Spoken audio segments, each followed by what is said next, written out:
Ce matin, une partie du point de presse a été faite par Madame Dabia. Nous devions nous retrouver, mais tout le monde était sur le terrain. Et nous étions dans nos sièges différents. Cet après-midi, vous êtes venus, nous allons vous adresser à vous. Nous allons vous faire le point de ce qui s'est passé de la journée. Elle a fait la mi-journée. Mais ce qui s'est passé de la journée, il y a eu une vingtaine de femmes et d'hommes qui ont été arrêtés. Plus? Oui. Une vingtaine. Il y a eu 20 femmes qui ont été libérées. Elles ont été libérées et elles sont parmi nous ici. Elles sont parmi nous ici. Je crois que c'était pour dissuader cette marche historique des femmes de Côte d'Ivoire que toute l'armée de Côte d'Ivoire a été déployée. L'armée de Côte d'Ivoire a été réquisitionnée par rapport à une marche des femmes. Une marche des femmes aux mains nues. C'est la première fois que nous voyons cela. Une marche des femmes. De simples femmes que nous sommes. Parce que dans notre coutume, quel que soit ce qu'est la femme, on dit oui, c'est une simple femme. Tu peux être président de la République, tu peux être directrice de société, mais dans notre culture, la femme n'a de valeur que la valeur que l'homme lui donne. Donc on dit de simples femmes. Donc une marche de simples femmes, des pauvres femmes, les mains nues, pour crier leur ras-le-bol par rapport à la violence des microbes, par rapport à la violence même du pouvoir, qui met les microbes en route quand nous voulons faire des manifestations.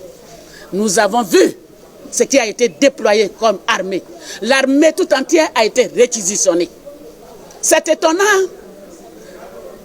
Quand on sait que M. Ouattara a dit que nous sommes dans une démocratie, est-ce que dans une démocratie, on doit déployer l'armée tout entière contre la marche des femmes, de simples femmes, de pauvres femmes? Nous voilà, cette marche n'a pas pu avoir lieu, mais les femmes se sont mobilisées. Et elles étaient dans les environs, retirées. Nous avons vu tout. Dans un premier temps, nous nous sommes adressés à elles pour les encourager. Aujourd'hui, il y avait Yopougon, il y avait tout le monde, toutes les tendances, PDCI, FPI, nous toutes qui avons appelé, COGEP, IRD, TU, GPS, URD, tout le monde était là. Et ils ont vu la mobilisation des femmes de Côte d'Ivoire. Ils ont eu peur de la mobilisation des femmes de Côte d'Ivoire. Quelle tristesse! Dans une république. La république, les citoyens ont des droits. Nous sommes des citoyens de la République de Côte d'Ivoire. Et nous avons le droit de dire non ou de dire oui. Nous sommes pour le non.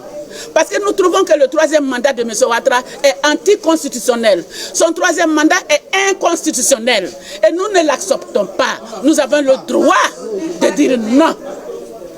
En même temps que lui, il a avec lui ceux qui ont et celles qui ont le droit de lui dire oui. Ils vont faire leur investiture demain. Et nous n'avons pas le droit de nous exprimer. Nous n'avons pas le droit de nous exprimer. Quand nous, les femmes de l'opposition de Côte d'Ivoire, nous voulons nous exprimer, on appelle toute l'armée de Côte d'Ivoire et elle est réquisitionnée contre nous. Je voudrais dire à l'armée que l'armée n'a pas le droit d'être réquisitionnée pour un seul individu, ni pour un seul camp. L'armée est là pour le peuple de Côte d'Ivoire. L'armée est payée par le contribuable, l'argent du contribuable. Ils n'ont pas le droit de nous foudroyer, de nous marteler, de nous brutaliser, de nous violenter pour un seul individu, pour M. Ouattara. Je voudrais prendre à témoin la communauté internationale, la communauté africaine et la communauté nationale de ce que nous venons de vivre. Et il y a même des programmations d'assassinat et d'arrestation. Je voudrais que le monde entier soit informé que pour une marche commandée par de simples femmes, M. Ouattara a programmé l'arrestation des leaders de ces femmes. Et nous avons eu de toute la nuit des menaces d'arrestation, des plans d'arrestation, des plans d'assassinat, où des chambres ont été faites pour nous mettre dedans. Quand tu sors de là, tu croises la mort, tu n'as plus droit à la vie. Je crois que ce n'est pas ça la démocratie. La démocratie, c'est le pouvoir du peuple par le peuple. Le droit du peuple, le pouvoir du peuple par le peuple.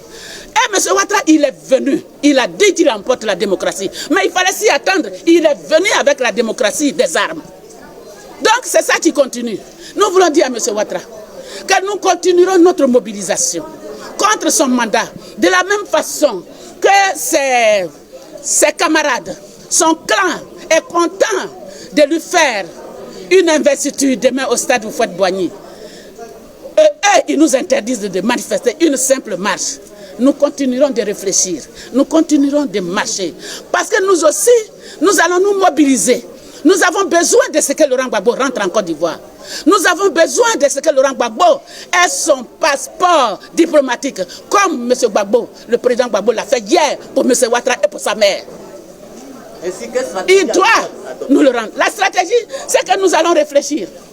Et nous allons continuer notre mobilisation. Nous n'allons pas lâcher, parce que le non là doit continuer. Nous n'allons pas lâcher. Et donc, la gouvernance là, il est disqualifié. Il est, aujourd'hui là, nous ne le reconnaissons même plus comme le chef de l'État. Nous-mêmes, nous ne l'avions, nous autres là, les pro-Gbagbo là, on ne l'avait jamais reconnu comme président de la République, comme chef de l'État. Aujourd'hui, c'est toute la Côte d'Ivoire. Il y a des manifestations partout contre ce troisième mandat. Il devait en tirer les leçons. Nous continuons nos réflexions. Nous allons nous mobiliser pour continuer nos manifestations. Les manifestations, nous avons dit que c'est éclaté. Et que Abidjan n'a pas pu rassembler. Elles sont venues, mais on n'a pas pu faire la marche gigantesque que nous voulions. Mais nous avons demandé à tous ceux qui sont venus de l'intérieur, de replier et de faire les manifestations éclatées que nous avons demandées. Et vous-même, vous avez déjà vu sur le terrain, les manifestations éclatées sont en cours. Nous aussi, nous devons les empêcher. Ceux de l'intérieur qui doivent venir à Abidjan, ceux de l'intérieur qui doivent venir à Abidjan pour participer à cette manifestation, que nos jeunes bloquent les routes avec les arbres. Coupez les arbres, bloquez les routes. Faites en sorte qu'ils n'arrivent pas ici. On verra s'ils sont majoritaires ou minoritaires. J'insiste et je reviens dessus que demain, peut-être nous les femmes ne savons pas abattre les arbres, mais les jeunes, faites comme eux. Quand vous êtes en face à des gens qui se montrent agressifs, pour ne pas utiliser d'autres mots, faites comme eux. Je vous remercie. Merci.